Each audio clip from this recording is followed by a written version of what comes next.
कहानी की शुरुआत में हम एना और लुइस नाम के एक कपल को देखते हैं जो अपने बेडरूम में एक दूसरे से बातें कर रहे होते हैं। इसी दौरान टीवी पर एक इमरजेंसी न्यूज चलती है, पर इन दोनों का ध्यान टीवी पर नहीं जाता और ये दोनों न्यूज को इग्नोर करके सो जाते हैं। लेकिन इस इमरजेंसी न्यूज को इग्नोर करना इनकी लाइफ की सबसे बड़ी गलती साबित होने वाली थी। और अगली सुबह जैसे ही लुइस की आंख खुलती है तो वो देखता है कि पड़ोस की लड़की इनके दरवाजे पर खड़ी है और काफी अजीब तरीके से इनको घूर रही है। ये देखकर लुइस को लगा कि शायद ये लड़की यहाँ किसी मदद के लिए आई है, इसलिए लुइस उसे अपने पास बुलाता है। लेकिन जब वो लड़की लुइस के करीब आती है तो लुइस की आंखें खुली की खुली रह जाती हैं, क्योंकि उस लड़की का मुंह पूरी तरह से कटा हुआ था। लेकिन मुंह कटने के बावजूद भी उस लड़की को तकलीफ नहीं हो रही थी, पर इस बात को लुइस समझ नहीं पाता और वो दौड़ते हुए उस लड़की की मदद करने के लिए उसके पास जाता है और अपनी वाइफ एना को जगाकर एम्बुलेंस बुलाने के लिए कहता है ताकि इस लड़की को हॉस्पिटल ले जाया जा सके। लेकिन तभी वो लड़की एक खूनखार जानवर की तरह लुइस के गर्दन पर काट लेती है, जिससे लुइस जोर से चिल्लाने लगता है। लुइस की चिल्लाने की आवाज सुनकर उसकी वाइफ एना जाग जाती है और वो जल्दी से लुइस के पास आकर उस लड़की को लुइस से अलग करके दूर फेंक देती है। लेकिन अब वो लड़की एना को काटने के लिए उसकी तरफ आने लगती है। ये देखकर एना घबराते हुए जल्दी से अपने पीछे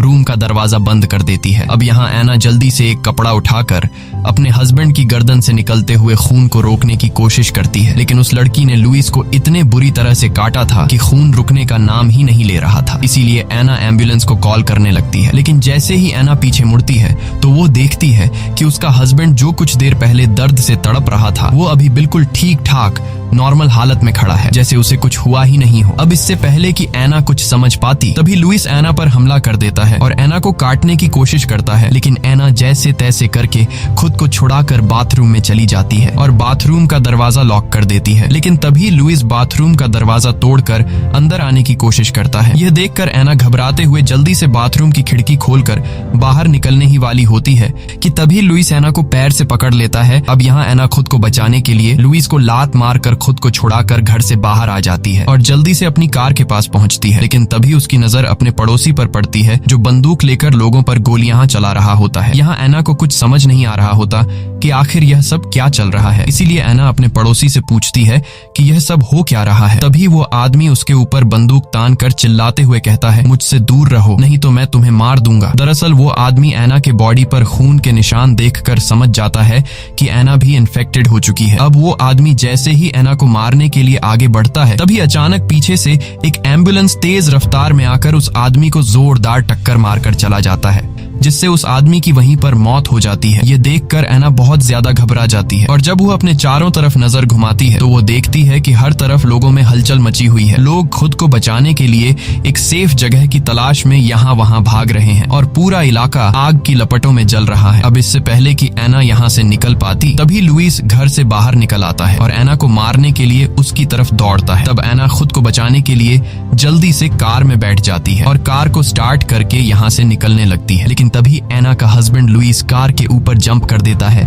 और कार के शीशे को तोड़ने लगता है। अब यहाँ एना लुइस को जैसे तैसे करके गाड़ी से नीचे गिरा देती है और गाड़ी को भगाने लगती है, लेकिन लुइस एना का पीछा नहीं छोड़ता। अब यहाँ वो एना के कार के पीछे भाग ही रहा होता है कि तभी उसकी नजर बगल में खड़ी एक औरत पर पड़ती है, जिसे देखकर लुइस एना को छोड़कर वह उस औरत पर हमला करने चला जाता है। अब यहाँ एना जल्दी से कार का रेडियो ऑन करती है और रेडियो पर उसे पता चलता है कि पूरे शहर में एक खतरनाक ज़ॉम्बी वायरस फैल चुका है, जिसके लपेट में बहुत से लोग आ चुके हैं और यह वायरस काफी तेजी से फैल रहा है, क्योंकि अगर कोई इन्फेक्टेड किसी नॉर्मल इंसान को काट ले तो वो नॉर्मल इंसान भी ज़ॉम्बी में बदल जाता है। इसीलिए रेडियो पर बताया जाता है कि जो कोई भी इस वायरस से इन्फेक्टेड नहीं है वो जल्दी से खुद के लिए एक सेफ जगह देख ले। अब यहाँ हम पूरे शहर का सीन देखते हैं जहाँ हमें पता चलता है कि ज़ॉम्बी वायरस की वजह से पूरा शहर तबाह हो चुका है और तभी रास्ते में अचानक एक सिक्योरिटी गार्ड आकर एना से कार छीनने की कोशिश करता है, मगर एना जैसे तैसे करके उस आदमी को लात मारकर खुद को छुड़ा लेती है। लेकिन इस दौरान एना से गाड़ी बेकाबू हो जाती है और कार सीधे जाकर सामने एक पेड़ से टकरा जाती है। कार इतनी जोर से टकराती है कि एना तुरंत बेहोश हो जाती है और जब कुछ देर बाद वो होश में आती है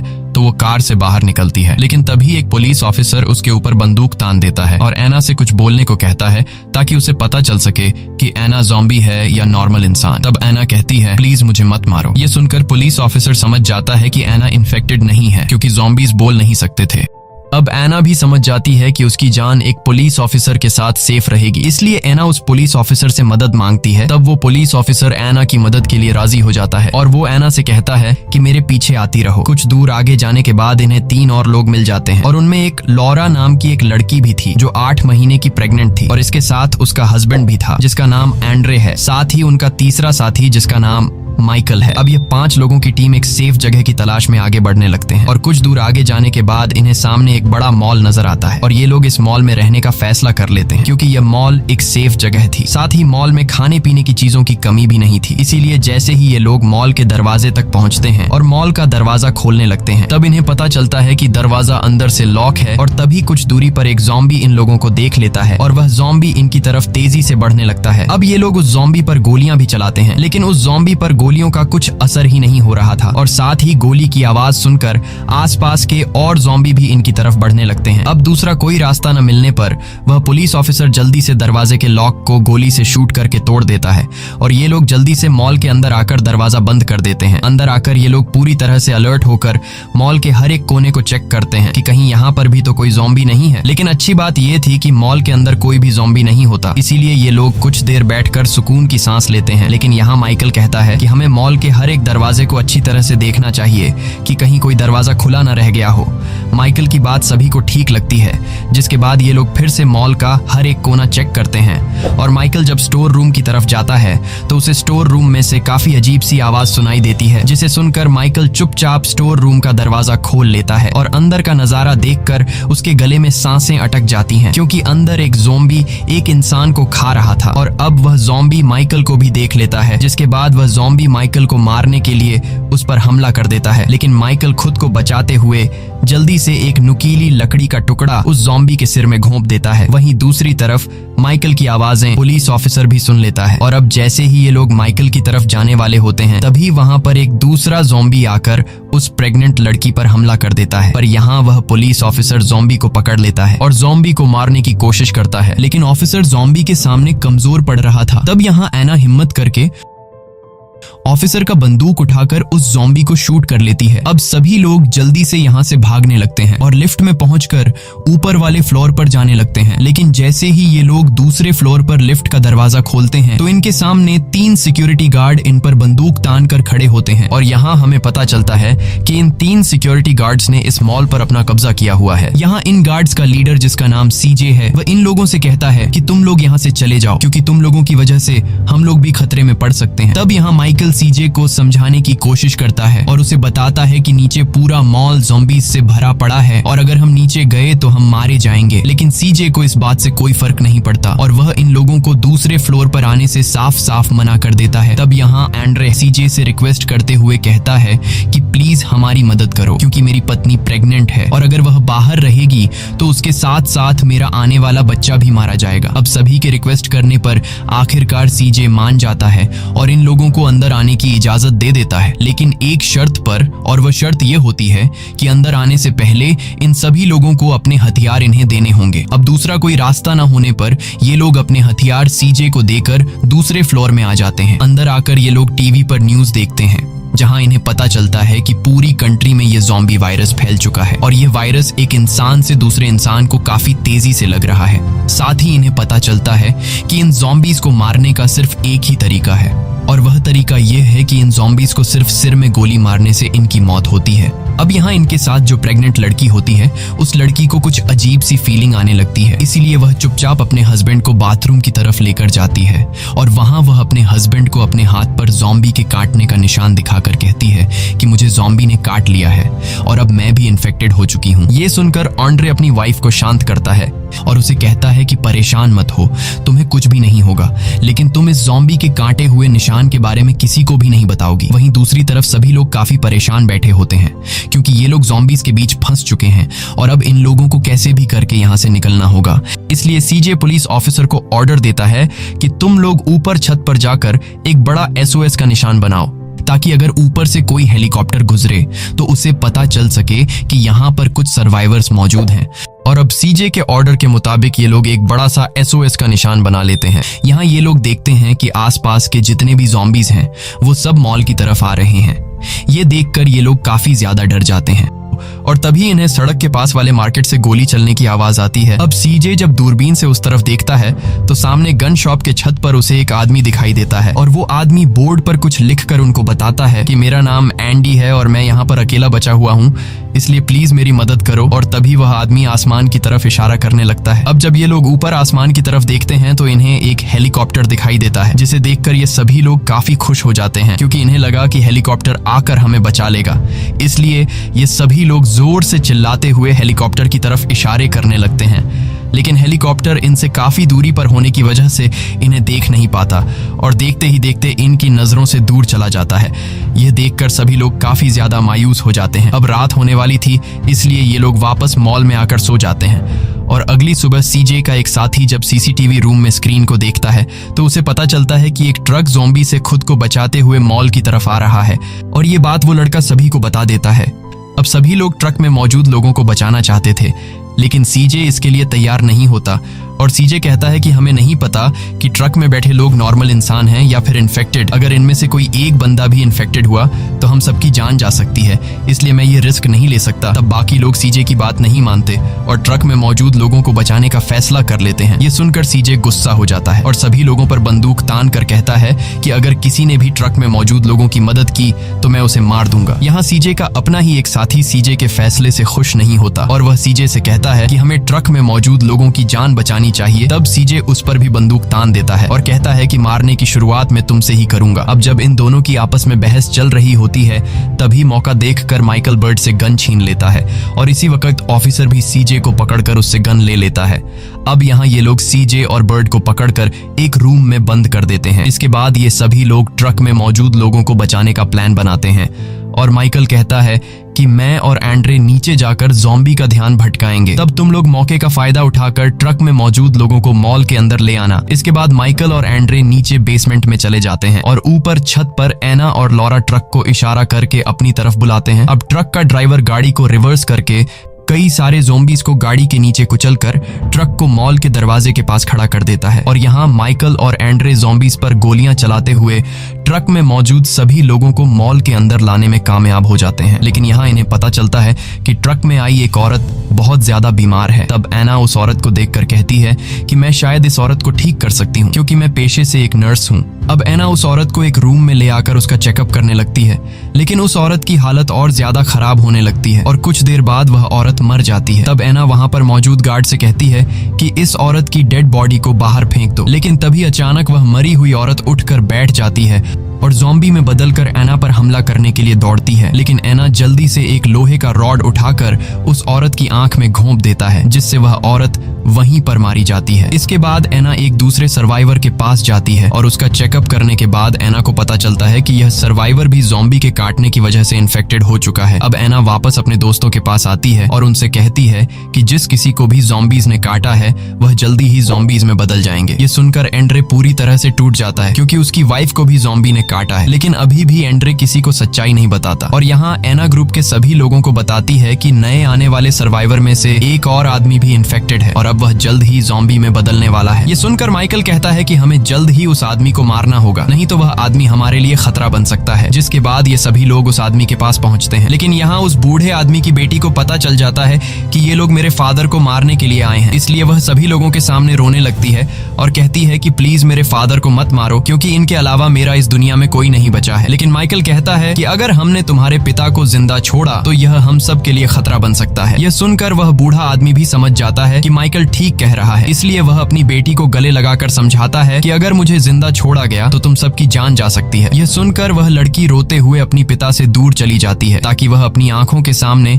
अपने पिता को मरता हुआ न देख सके। अब बाकी लोग भी वहां से चले जाते हैं और पुलिस ऑफिसर उस बूढ़े आदमी का ज़ॉम्बी बनने का इंतजार करने लगता है और जैसे ही वह बूढ़ा आदमी ज़ॉम्बी में बदलने लगता है तब वह ऑफिसर उसे शूट करके मार देता है और गोली के चलने की आवाज सुनकर वह लड़की समझ जाती है कि मेरे पिता मारे जा चुके हैं। वहीं दूसरी तरफ एंड्रे अपनी वाइफ के पास जाता है और जब वह उसके शरीर पर फैलते हुए वायरस को देखता है तो उसे यकीन हो जाता है कि लॉरा भी धीरे धीरे ज़ॉम्बी बनने लगी है। लेकिन वह लॉरा को सच नहीं बताता क्योंकि वह नहीं चाहता था कि मेरे आने वाले बेटे पर इस बात से कोई असर पड़े। इसलिए वह अपनी वाइफ से कहता है कि अब तुम किसी से नहीं मिलोगी और इसी कमरे में रहोगी क्योंकि बाहर ज़ॉम्बीज घूम रहे हैं, इसलिए मैं नहीं चाहता कि ज़ॉम्बीज कहीं तुम्हें नुकसान न पहुंचा दें। वहीं ऑफिसर जब छत पर जाता है तो वह देखता है कि अब और भी कई सारे ज़ॉम्बीज मॉल के बाहर जमा होने लगे हैं। अब इस तरह से दिन गुजरते हैं और ऑफिसर और सामने गन शॉप में मौजूद आदमी की आपस में काफी अच्छी दोस्ती हो जाती है। वहीं बाकी लोग भी मॉल के अंदर काफी खुश रहने लगे थे क्योंकि मॉल में किसी चीज की भी कमी नहीं थी। यहाँ इनकी जरूरत की हर एक चीज मौजूद थी और ये लोग खुशी खुशी अपनी जिंदगी यहाँ गुजारने लगते हैं। लेकिन एक दिन अचानक बिजली चली जाती है और चारों तरफ अंधेरा छा जाता है। अब ये लोग इस तरह से अंधेरे में तो नहीं रह सकते थे, इसीलिए ये सभी लोग नीचे बेसमेंट में जाकर जनरेटर चालू करने का फैसला कर लेते हैं और ये लोग नीचे जनरेटर रूम की तरफ बढ़ने लगते हैं। लेकिन तभी बर्ड को महसूस होता है कि कोई अनजान चीज लगातार इनका पीछा कर रही है। ये सुनते ही सभी लोग अलर्ट हो जाते हैं और चारों तरफ अपनी नजर घुमाने लगते हैं, लेकिन इन्हें कोई भी चीज दिखाई नहीं देती मगर इन्हें उस चीज की आवाज सुनाई दे रही थी। और जैसे ही ये लोग सामने के पिलर पर लाइट ऑन करते हैं तो इन्हें पिलर के पीछे से एक प्यारा सा कुत्ता दिखाई देता है, जिसे देखकर ये लोग सुकून की सांस लेते हैं और माइकल उस कुत्ते को अपने पास बुला लेता है। लेकिन तभी पीछे से एक ज़ॉम्बी अचानक बर्ड पर हमला कर देता है और उसे गले पर काट देता है, जिससे बर्ड जोर से चिल्लाने लगता है और बर्ड की चिल्लाने की आवाज सुनकर आसपास के और भी कई सारे ज़ॉम्बीज इनकी तरफ बढ़ने लगते हैं। अब यहाँ ये लोग अपनी जान बचाने के लिए तेजी से भागने लगते हैं और जल्दी एक फेंसिंग का दरवाजा खोलकर सभी लोग फेंसिंग की जाली के पीछे आ जाते हैं। अब यहाँ ज़ॉम्बीज फेंसिंग की जाली को तोड़कर अंदर आने की कोशिश करते हैं और कुछ ज़ॉम्बीज तो कांटेदार तारों के ऊपर चढ़कर इनकी तरफ बढ़ने लगते हैं। तब ये लोग ज़ॉम्बीज को गोलियों से शूट करके रोकने की कोशिश करते हैं, लेकिन इनकी बंदूक में गोलियां खत्म हो जाती हैं और अब यहाँ माइकल जल्दी से पेट्रोल का पाइप उठाकर ज़ॉम्बीज पर पेट्रोल गिरा देता है और जैसे ही ज़ॉम्बीज फेंसिंग की जाली को तोड़कर अंदर आने ही वाले होते हैं तब यहाँ सीजे जल्दी से पेट्रोल में लाइटर फेंककर आग लगा देता है, जिससे कई सारे ज़ॉम्बीज आग में जलकर मारे जाते हैं और ये लोग वापस ऊपर वाले फ्लोर में आ जाते हैं। वहीं दूसरी तरफ हम एंड्रे को देखते हैं, जिसने अपनी वाइफ लॉरा को सबसे छुपाकर एक कमरे में जंजीरों से बांध रखा था क्योंकि अब लॉरा ज़ॉम्बी में बदल रही थी और अब लॉरा की डिलीवरी का टाइम भी हो गया था। यहाँ आंड्रे एक कपड़े से उसका मुंह बंद कर देता है ताकि लॉरा की आवाज बाहर कोई न सुन सके और यहाँ काफी जोर लगाने के बाद लॉरा अपने बच्चे को जन्म दे देती है। लेकिन अब लॉरा पूरी तरह से ज़ॉम्बी में बदलकर एंड्रे को मारने की कोशिश करती है, लेकिन अच्छी बात यह थी कि एंड्रे ने उसे पहले से बांध रखा था, जिस वजह से वह एंड्रे को काट नहीं पाती। तभी वहां पर एक बूढ़ी औरत लॉरा के चीखने की आवाज सुनकर अंदर आ जाती है और वो औरत जब देखती है कि लॉरा ज़ॉम्बी में बदल चुकी है तो वो औरत बिना कुछ सोचे समझे बंदूक उठाकर लॉरा को मार डालती है। यह देखकर एंड्रे को गुस्सा आ जाता है और वह गुस्से में उस बूढ़ी औरत से कहता है कि तुमने मेरी वाइफ को क्यों मारा। इसके बाद एंड्रे अपने गुस्से पर कंट्रोल ना पाकर उस बूढ़ी औरत को गोली मार देता है और मरने से पहले वह बूढ़ी औरत भी एंड्रे को गोली मारकर खत्म कर देती है और इस तरह से ये तीनों खत्म हो जाते हैं। तभी गोलियों की आवाज सुनकर बाकी लोग भी वहां पहुंच जाते हैं और कमरे का मंजर देखकर ये लोग समझ जाते हैं कि ये तीनों मारे जा चुके हैं। अब एना जब एंड्रे की बेटी को देखती है जो अभी कुछ देर पहले पैदा हुई थी तो एना को पता चलता है कि एंड्रे की पैदा हुई बेटी भी एक ज़ॉम्बी है। ये देखकर एना ना चाहते हुए उस बच्ची को मार देती है। अब यहाँ सभी लोग एक साथ इकट्ठा हो जाते हैं और पुलिस ऑफिसर सभी से कहता है कि अगर हम लोग यहाँ रहे तो हम सब एक एक करके मर जाएंगे क्योंकि अब हमारी मदद करने यहाँ कोई भी आने वाला नहीं है, इसलिए अब हमें खुद ही यहाँ से निकलने का कोई रास्ता निकालना होगा। ऑफिसर की बात सभी को ठीक लगती है और ये लोग यहाँ से निकलने का प्लान बनाने लगते हैं। तब माइकल बताता है कि यहाँ से कुछ दूरी पर समंदर है और हमारे पास पार्किंग में 2 बड़े ट्रक खड़े हैं। अगर हम ट्रक की मदद से यहाँ से निकलकर समंदर के किनारे तक पहुंच जाए तो वहाँ हम एक बोट में बैठकर पास के आइलैंड पर जा सकते हैं जहाँ पर कोई भी ज़ॉम्बी नहीं है। अब सबको ये आइडिया ठीक लगता है और ये लोग उन 2 गाड़ियों को मॉडिफाई करने लगते हैं जिनमें ये लोग यहाँ से जाने वाले हैं। ये लोग गाड़ी के साइड की जाली पर मजबूत स्टील प्लेट लगा देते हैं ताकि अंदर ज़ॉम्बी ना आ सके और साथ ही ये लोग गाड़ी के चारों तरफ कांटेदार तार लगा देते हैं जिससे ये लोग ज़ॉम्बीज का रास्ता पूरी तरह से बंद कर देते हैं और अब इनकी गाड़ियां यहाँ से निकलने के लिए पूरी तरह से तैयार थीं। बस अब सिर्फ एक काम बाकी था और वह था इन गाड़ियों में हथियारों का मॉडिफिकेशन करना। यहाँ माइकल एना को गाड़ी में एक खाली जगह दिखाते हुए कहता है कि अगर ज़ॉम्बीज ट्रक में चढ़ने की कोशिश करेंगे तो हम लोग चेन सॉ की मदद से उन्हें इस रास्ते से काट देंगे। वहीं छत पर पुलिस ऑफिसर पास की गन शॉप में रहने वाले आदमी को बोर्ड पर देखकर बताता है कि हम लोग कुछ दिन बाद यहाँ से निकलने वाले हैं और हम तुम्हें भी अपने साथ यहाँ से ले जाएंगे। ये सुनकर एंडी नाम का वह आदमी खुश तो हो जाता है, लेकिन वह आदमी ऑफिसर से कहता है कि अब मैं और यहाँ पर नहीं रह सकता, क्योंकि अब मेरे पास पूरी तरह से खाना खत्म हो चुका है। ये देखकर ऑफिसर एंडी की मदद तो करना चाहता था, लेकिन अब ऑफिसर को समझ नहीं आ रहा था कि आखिर एंडी तक खाना कैसे पहुंचाया जाए। और तभी ऑफिसर की नजर उस कुत्ते पर पड़ती है जिसे इन्होंने कुछ दिन पहले पकड़ा था, और उस कुत्ते को देखकर ऑफिसर के दिमाग में एक आइडिया आता है और अब ऑफिसर इस कुत्ते की मदद से एंडी तक खाना पहुंचाने वाला था। इसके बाद ये लोग उस कुत्ते पर खाना बांधकर एंडी की तरफ भेज देते हैं। अब जैसे ही वह कुत्ता ज़ॉम्बीज के बीच में आता है, तब एंडी सीटी बजाकर उसे अपनी तरफ बुलाता है और वह कुत्ता तेजी से दौड़ते हुए सीधा कई सारे ज़ॉम्बीज के बीच गन शॉप के एक छोटे से दरवाजे से अंदर घुस जाता है। ये देखकर सभी लोग काफी खुश हो जाते हैं, लेकिन तभी एक ज़ॉम्बी भी उस छोटे से दरवाजे के अंदर चला जाता है जहां से कुत्ता अंदर घुसा था, और देखते ही देखते और भी कई सारे ज़ॉम्बीज गन शॉप में चले जाते हैं और एंडी को मार डालते हैं, जिसकी चीखने की आवाजें ये लोग वॉकी टॉकी पर सुन लेते हैं और सभी लोग एंडी की मौत से काफी उदास हो जाते हैं। अब ये सभी लोग समझ जाते हैं कि हमें जल्द ही यहाँ से निकलना होगा, नहीं तो ये ज़ॉम्बीज इसी तरह से कोई छोटा सा रास्ता ढूंढकर हमें भी मार देंगे। अब ये सभी लोग फैसला कर लेते हैं कि हम पहले बेसमेंट में जाएंगे और बेसमेंट से हथियार उठाकर गाड़ी में बैठकर यहाँ से निकल जाएंगे। जिसके बाद ये सभी बेसमेंट के दरवाजे तक पहुंच जाते हैं और यहाँ ये लोग अपने एक साथी को यहीं पर छोड़कर उससे कहते हैं कि हम लोग बंदूक लेकर आ रहे हैं और जैसे ही हम लोग बंदूक लेकर यहाँ पर पहुंच जाएं तो तुम हमारे लिए दरवाजा खोल देना। जिसके बाद ये सभी लोग आगे बढ़ते हुए हथियार वाली जगह पर पहुंच जाते हैं और हर एक बंदा जितना हो सके उतने हथियार उठा लेता है। अब ढेर सारे हथियार उठाने के बाद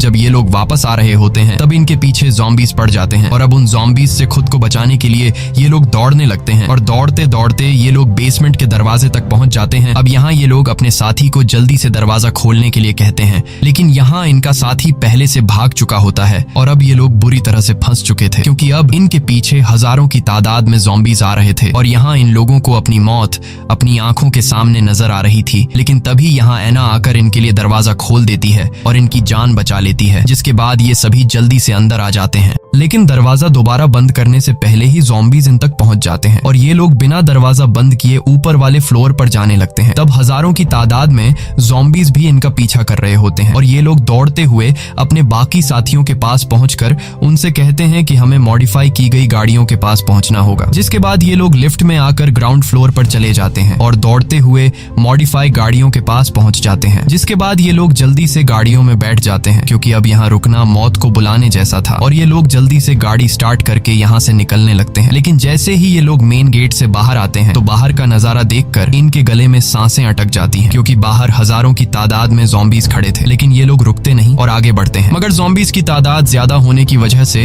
इनकी गाड़ियां आगे नहीं बढ़ पाती और ये लोग ज़ॉम्बीज के बीच फंस जाते हैं। मगर ज़ॉम्बीज इनका कुछ भी नहीं बिगाड़ पाते, क्योंकि उन्होंने अपनी गाड़ियों को चारों तरफ से सिक्योर कर दिया था और जो भी ज़ॉम्बी इनकी गाड़ी पर चढ़ने की कोशिश करता तो ये लोग उसे चेन सॉ की मदद से बीच से काट देते हैं। लेकिन अब ये लोग ज्यादा देर तक यहाँ पर रुक नहीं सकते थे, इसीलिए सीजे गाड़ी की छत पर चढ़कर एक बड़ा सा सिलेंडर उठाकर ज़ॉम्बीज के बीच फेंक देता है, जिसे एक ज़ॉम्बी उठा लेता है और फिर सीजे उस सिलेंडर पर निशाना लगाकर उसे शूट कर देता है, जिससे एक जोरदार ब्लास्ट होता है और कई सारे ज़ॉम्बीज आग में जलकर मारे जाते हैं। साथ ही इन लोगों के लिए आगे का रास्ता भी खुल जाता है। जिसके बाद ये लोग फिर से अपनी गाड़ियों को आगे बढ़ाने लगते हैं और ये लोग ज़ॉम्बीज के झुंड से काफी दूर निकल आते हैं। लेकिन तभी पुलिस ऑफिसर जिस ट्रक को चला रहा होता है उस ट्रक पर एक ज़ॉम्बी चढ़ जाता है और यहाँ उस ज़ॉम्बी को मारने के लिए एक बूढ़ा आदमी चेन सॉ उठाकर मारने ही वाला होता है कि तभी पुलिस ऑफिसर देखता है कि सामने का रास्ता बंद है, इसलिए वो ट्रक को दूसरी साइड पर मोड़ने लगता है। लेकिन ट्रक की स्पीड ज्यादा होने की वजह से ट्रक अचानक पलट जाती है, जिस वजह से बूढ़ा आदमी गलती से अपनी ही साथी पर चेन सॉ चलाकर उसे मार देता है और साथ ही ट्रक पलटने की वजह से वो बूढ़ा आदमी अपना बैलेंस खोकर खुद को भी चेन सॉ से काट कर मर जाता है। अब यहाँ सीजे जब अपने साथियों की ट्रक पलटी हुई देखता है तो वह जल्दी से माइकल को गाड़ी रोकने के लिए कहता है, क्योंकि वह अपने साथियों को मरने के लिए नहीं छोड़ना चाहता था। अब यहाँ पलटी हुई गाड़ी में पुलिस ऑफिसर, एना और एक दूसरा सर्वाइवर बचा हुआ होता है। लेकिन ये सर्वाइवर बहुत ही ज्यादा सेल्फिश होता है और वो जल्दी से गाड़ी के अंदर फंसे हुए अपने दो साथियों को छोड़कर बाहर निकलता है और यहाँ से जाने ही वाला होता है कि तभी ऊपर से एक ज़ोंबी उस पर छलांग कर देता है और उस आदमी को मार देता है। कुछ देर बाद सीजे और बाकी लोग भी पलटे हुए ट्रक के पास पहुंच जाते हैं और पुलिस ऑफिसर और एना जल्दी से गाड़ी से बाहर आ जाते हैं। अब सभी लोग जल्दी से दूसरे ट्रक तक पहुंचने लगते हैं, लेकिन तभी ढेर सारे ज़ॉम्बीज इनके पीछे पड़ जाते हैं। यहाँ बाकी लोग तो ट्रक तक पहुंच जाते हैं, लेकिन एना घायल होने की वजह से आखिर में रह जाती है और वो दौड़ते हुए ट्रक तक पहुंचने की कोशिश करती है। लेकिन जैसे ही वो ट्रक में चढ़ने वाली होती है तभी कुछ ज़ॉम्बीज इसे पकड़ लेते हैं, मगर यहाँ सीजे और माइकल मिलकर एना को ज़ॉम्बीज से खींचकर ट्रक में चढ़ा लेते हैं। जिसके बाद ये लोग गाड़ी को तेज भगाकर ज़ॉम्बीज से काफी दूर निकल आते हैं और कुछ देर बाद ये लोग समंदर के किनारे पर पहुंच जाते हैं, जहां ये लोग समंदर के किनारे पर गाड़ी खड़ी करके सब गाड़ी से बाहर आ जाते हैं और बोट को ढूंढने लगते हैं। लेकिन कुछ देर बाद एक बार फिर से ज़ॉम्बीज का एक बड़ा झुंड तेजी से इनकी तरफ बढ़ने लगता है। अब यहाँ सीजे बाकी लोगों को जाने के लिए कहता है और खुद अकेले ज़ॉम्बीज को शूट करके उन्हें रोकने की कोशिश करता है। इस दौरान वो कई सारे ज़ॉम्बीज को मार देता है, लेकिन ज़ॉम्बीज की तादाद काफी ज्यादा होती है, जिस वजह से वो ज्यादा देर तक ज़ॉम्बीज को रोक नहीं पाता और हजारों की तादाद में ज़ॉम्बी सीजे पर हमला कर देते हैं। लेकिन सीजे फिर भी नहीं रुकता और अपनी आखिरी सांस तक ज़ॉम्बीज से लड़ रहा होता है और आखिर में सीजे जब समझ जाता है कि अब मेरा बच पाना मुश्किल है तो वो अपने पास पड़े एक बड़े सिलेंडर पर गोली चलाता है, जिससे एक जोरदार ब्लास्ट होता है और सीजे अपने साथियों के लिए अपनी जान सैक्रिफाइस करके कई सारे ज़ॉम्बीज को मार देता है। वहीं बाकी लोगों को बोट मिल जाती है और ये लोग जल्दी से बोट की रस्सियां खोलकर बोट में बैठ जाते हैं और यहाँ से निकलने ही वाले होते हैं कि तभी माइकल इनके साथ जाने से इनकार कर देता है। ये सुनकर एना माइकल से पूछती है कि तुम हमारे साथ क्यों नहीं आ रहे हो। तब माइकल एना को अपना हाथ दिखाते हुए कहता है कि जब मैं तुम्हें ज़ॉम्बीज से बचाकर ट्रक में चढ़ा रहा था तब मुझे एक ज़ॉम्बी ने काट लिया था, इसलिए अब मैं तुम्हारे साथ नहीं जा सकता हूँ, क्योंकि अगर मैं तुम्हारे साथ गया तो मैं तुम्हारे लिए खतरा बन सकता हूँ। ये सुनकर सभी लोग काफी उदास हो जाते हैं और ना चाहते हुए माइकल को यहीं पर छोड़कर बोट से निकल जाते हैं। यहाँ माइकल समंदर के किनारे पर खड़ा होकर उन्हें दूर जाते हुए देख रहा होता है और तभी माइकल देखता है कि कुछ ज़ॉम्बीज उसकी तरफ बढ़ रहे हैं। ये देखकर माइकल सोचता है कि ज़ॉम्बी बनने से अच्छा है कि मैं खुद को मार दूं और फिर माइकल खुद को बंदूक से शूट कर लेता है। वहीं बाकी बचे हुए लोग समंदर में आगे बढ़ते हुए सामने के आइलैंड की तरफ जाने लगते हैं, जहां पर कोई भी ज़ॉम्बी नहीं है। इसी के साथ ये कहानी खत्म हो जाती है। अगर आपको ये वीडियो अच्छी लगी हो तो हमारे चैनल को सब्सक्राइब और वीडियो को लाइक जरूर कीजिएगा।